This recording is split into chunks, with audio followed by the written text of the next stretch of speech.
एक बहुत बड़ा एक क्रेडिबिलिटी लॉस है हुकूमत पाकिस्तान का कि आईएमएफ की टीम ने जो गैर मुल्की एम्बेसडर्स हैं उनसे डायरेक्ट बात की है।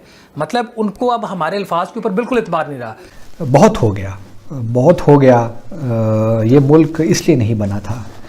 हमारे बुज़ुर्गों ने बहुत कुर्बानियाँ दी और उसके बाद पाकिस्तान हमारे से वजूद में आया। मुझे इस बात का यकीन है कि दुनिया हम पे हंसती होगी कि ये क्या लोग हैं और ये कैसे लोग हैं कि इनको कोई समझ नहीं आती कि किस वक्त क्या करना चाहिए। तो दर हकीकत मसला ये है, मैंने आलिया आपको बताया था कि आप अब पतली गली में फंस चुके हैं। उसकी वजह ये है कि लोगों को आपकी हकीकतें खुलती जा रही हैं। पीपल हैव लर्नड कि व्हाट आर यू। अब नीयतें हमारी खराब हैं, इल्ज़ाम हम आईएमएफ को देते हैं। आईएमएफ का पॉइंट ऑफ व्यू बड़ा सिंपल था। आईएमएफ की तैयारी इस दफ़ा इतनी ज़बरदस्त थी। एक इनकी मीटिंग हुई इसी इशू के ऊपर, तो इस दफ़ा हुकूमत पाकिस्तान को उन्होंने किसी भी जगह से निकलने का रास्ता इसलिए नहीं छोड़ा कि वो खुद भी इस दफ़ा अच्छी तरह तैयार होकर आए हुए थे। और सबसे बड़ी जो मैंने आपको बात कही थी, इस वक्त आपका IMF is under Indian influence. इस वक्त वो सारी डिक्टेशन भारतीय लाबी से लेते। फिच ने पाकिस्तान की रेटिंग CCC+ से माइनस कर दी है और इस कमी का मतलब यह है कि पाकिस्तान इस काबिल नहीं रहा कि वो कर्ज की बरवक्त अदायगी कर सके। ऐसे में आईएमएफ प्रोग्राम की बहाली में ताखीर पाकिस्तान के लिए किस हद तक मुश्किल पैदा कर सकती है। हेलो दोस्तों, स्वागत है आप सभी का EPN चैनल पे।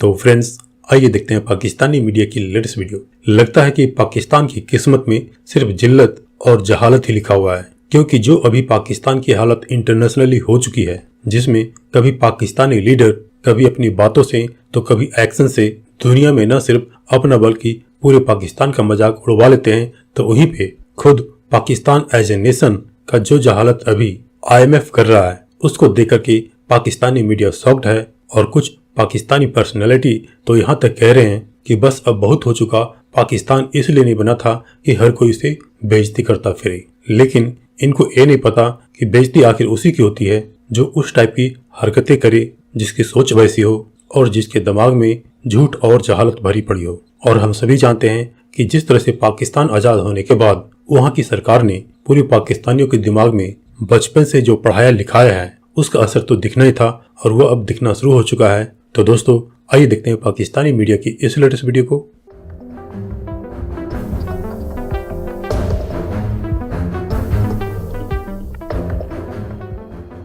एक गुजारिश करना चाहता हूँ प्राइम मिनिस्टर शहबाज शरीफ से। बहुत हो गया, बहुत हो गया। ये मुल्क इसलिए नहीं बना था।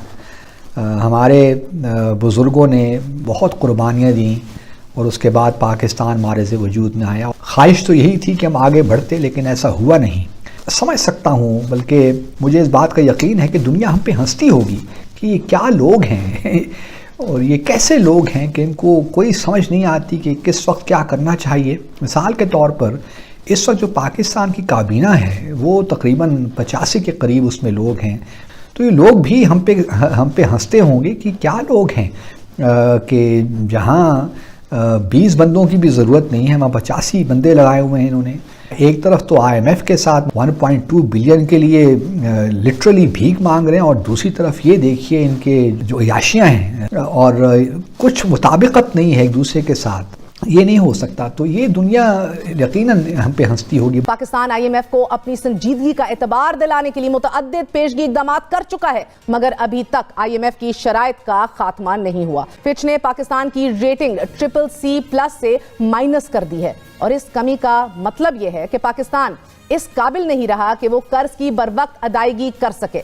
ऐसे में आईएमएफ प्रोग्राम की बहाली में ताखीर पाकिस्तान के लिए किस हद तक मुश्किल पैदा कर सकती है। एक बहुत बड़ा एक क्रेडिबिलिटी लॉस है हुकूमत पाकिस्तान का कि आईएमएफ की टीम ने जो गैर मुल्की एम्बेसडर्स हैं उनसे डायरेक्ट बात की है।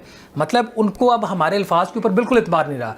तो अगर ये बात है कि मुलाकातें डायरेक्ट अब एम्बेसडर से होना शुरू हो गई हैं, ये हमारी क्रेडिबिलिटी की हालत है, तो फिर आप अंदाज़ा लगा लें कि ये सफ़र जो है, चाहे वो 2 दिन का, 4 दिन का, 6 दिन का, 10 दिन का है स्टाफ लेवल एग्रीमेंट का, वो इतना आसान नहीं होगा।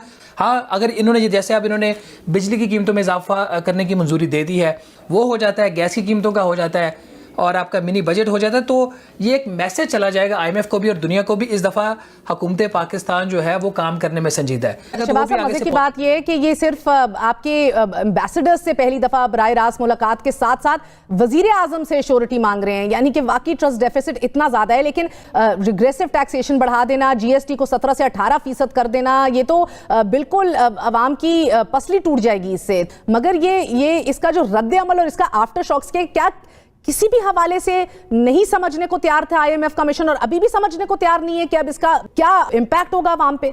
देखिए मेहर बुखारी साहब, अभी भी हम कंधे तलाश कर रहे हैं कि अपना जो गुनाहों का बोझ किसके कंधों पे डालें। अब नीयतें हमारी ख़राब हैं, इल्ज़ाम हम IMF को देते हैं। IMF का पॉइंट ऑफ व्यू बड़ा सिंपल था कि आपके जो इंटरनेशनल कमिटमेंट्स हैं, क्या उन कमिटमेंट्स में ये इंपोर्ट्स के ऊपर अदर देन ड्यूटीज़ को टैक्स लगा सकते हैं या लेवी लगा सकते हैं? तो हम नहीं लगा सकते। IMF की तैयारी इस दफ़ा इतनी ज़बरदस्त थी, एक इनकी मीटिंग हुई इसी इशू के ऊपर, तो उस मीटिंग में WTO के भी लोग थे, इनके अपने लीगल लोग थे IMF के। तो इस दफ़ा हुकूमत पाकिस्तान को उन्होंने किसी भी जगह से निकलने का रास्ता इसलिए नहीं छोड़ा कि वो खुद भी इस दफ़ा अच्छी तरह तैयार होकर आए हुए थे। उनको पता था कि हमने माजी में उनके साथ क्या किया है। हमारे आज भी वही मसला जिसमें बारह कह रहा हूँ, it is easy to blame IMF।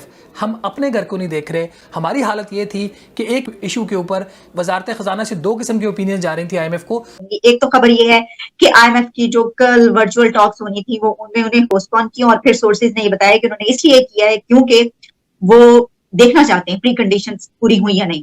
इसी के साथ साथ जो मूडीज की एक रिपोर्ट आई उसमें कहा गया कि जनाब आप जानते हैं कि ये जो है IMF से काम नहीं चलेगा। कि बताइएगा कि ये आपके ख्याल में ये टॉक्स क्यों उन्होंने कैंसिल की, या और क्या IMF से हम हो जाएगा, अगर हो गया तो ठीक हो जाएगा सब कुछ? नहीं, देखें, एक तो मैं पहले भी कई दफा कह चुका हूं आपसे कि IMF का ये पैकेज या जो पैसा आना है ये पाकिस्तान की किसी चीज की कोई गारंटी नहीं है, बल्कि इस वक्त सारी दुनिया कंफ्यूज है, नर्वस है, इंक्लूडिंग IMF, कि आपके पास कोई भी ठोस प्लान नहीं है। You don't have any concrete और सॉलिड प्लान मूविंग फॉरवर्ड। पास इस वक्त आपके सर्कमस्टांसेस ये है कि अफगानी भाई भी आपसे अच्छे लग रहे हैं, इस वक्त उनकी इकॉनमी आपसे बेहतर लग रही है, और जब वही IMF है जो 23वां प्रोग्राम लेकर आई है आपके मुल्क के अंदर, 23वां। एक तो आपका ट्रस्ट फैक्टर है, साल के अंदर 3-3 फाइनेंस मिनिस्टर चेंज हो रहे हैं और हर बंदा आता है अपना बयानिया चेंज कर लेता है। आपका क्या ख्याल है, वो सारे इन चीजों को नहीं देख रहे कि क्या हो रहा है?